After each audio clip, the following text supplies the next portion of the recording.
The spirit that was in the man that murdered the student nurses, that same kind of spirit was in the man on the tower. It's called in the Bible a spirit of murder. And when this spirit of murder comes in the mind of a man, that man can't help himself. He will kill. He will murder. He can't help himself, for he is possessed. He is no longer in control of the freedom of his own mind, because it has been taken over by what they refer to as extrasensory perception. He is perceiving and has been perceived by and taken over by a spirit that rules him. The same principle involved in extrasensory perception, where a spirit comes into the mind, and by that spirit in the mind, they're able to read the cards. They're able to do this. They're able to do that. One of the great things about the counterfeit is that the counterfeit, being so much like the genuine, that they lean over backwards to make the counterfeit many times appear even more wonderful as an individual, so that nobody can recognize that it is this individual that is being possessed by that spirit. In today's Fort Wayne Journal-Gazette, this is Sunday, August the 7th, the headline, "What led the typical all-American boy to monstrous day in Campus Tower?" A big question. I think this must be the question in the heart and life of every thinking American tonight, this week, at least, right? What caused him to do it? I appreciated that they wrote it in such big print. What led this typical all-American boy? This is the thing we're after in this class tonight, to give the answer to what led this boy to do that. I've already given it. I haven't proven it, but I've said it before you, that this boy was a wonderful boy, sense knowledge-wise. And Satan, in whom we do not believe anymore in our great nation. Just a little handful of people here, there, and yonder, that's all. But the Bible talks about Satan, talks about the devil. But if we do not believe the Bible, we cannot believe in Satan, understand? And when the preachers stand in the pulpits don't believe in it, the people aren't taught. They don't understand. But the thing that happened to this man, this typical all-American boy, is that he got possessed by a spirit of murder. And it was that spirit that possessed him and controlled him. But there are some things in this particular August the 7th edition that I think should be interesting to this class. I can't go through the whole thing. You can read all the stuff for yourself.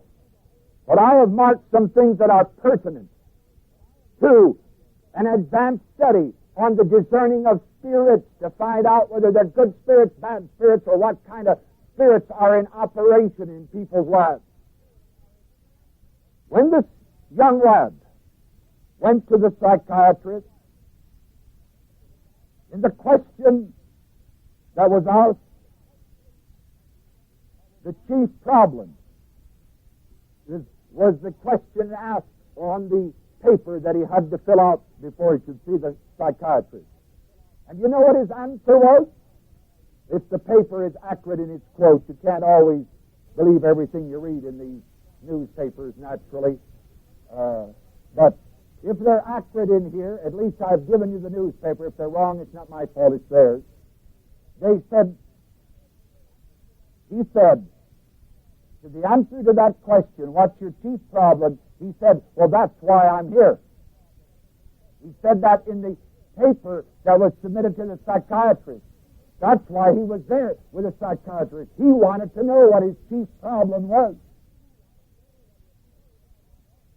Charlie wrote he didn't know the problem. He was hoping someone else could tell him. He didn't understand what was happening within him. Well, now the psychiatrist was ready to see him. They talked for an hour. Charlie left, and Dr. Maurice Dean Heatley closed out a long day, and he began dictating his notes.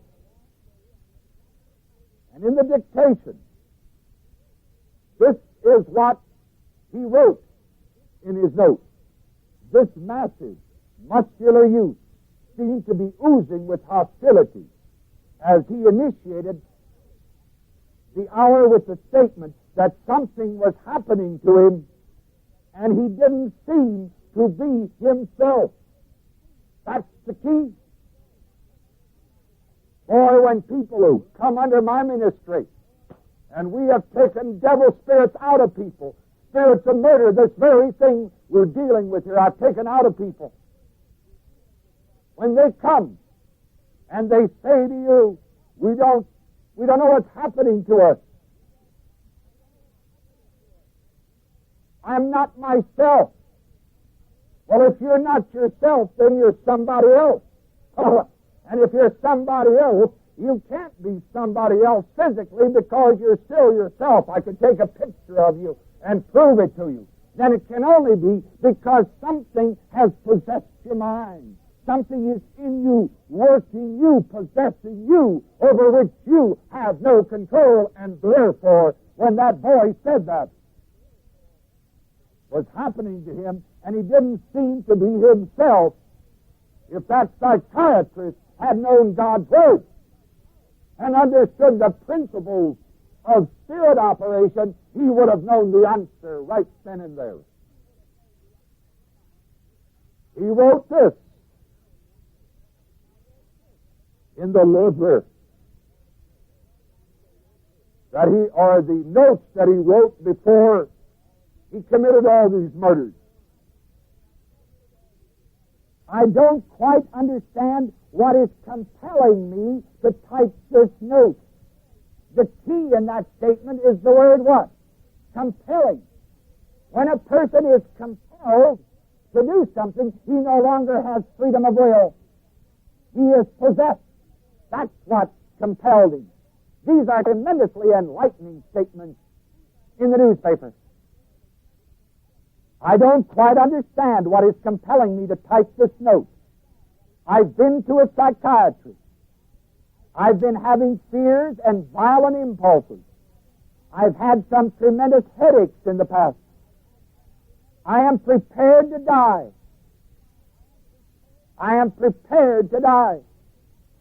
After my death, I wish an autopsy of me to be performed to see if there's any mental disorder.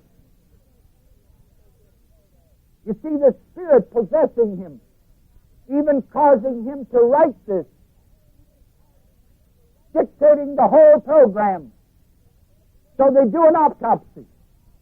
The greatest intellectual minds and scientists in the world doing that autopsy will not be able to find what's the matter with his mind because there wasn't anything wrong with his physiological mind. It was that it was possessed with a spirit, and that they can't find in a laboratory. Then he wrote, I've decided to kill Kathy tonight. I love her very much. If you love someone very much, sense knowledge-wise, human people like you, if you love someone very much, do you want to kill them? You want everything else but that for them, don't you?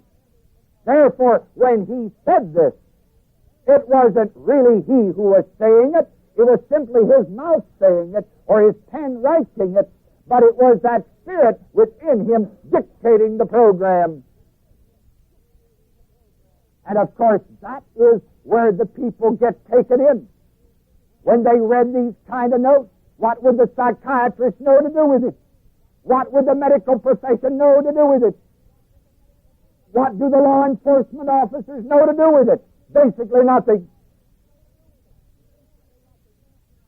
But by sheer logic, you know within yourself when you sit down and think that if you love someone, you do not want to destroy them, you want to continue to love them, to have a wonderful life.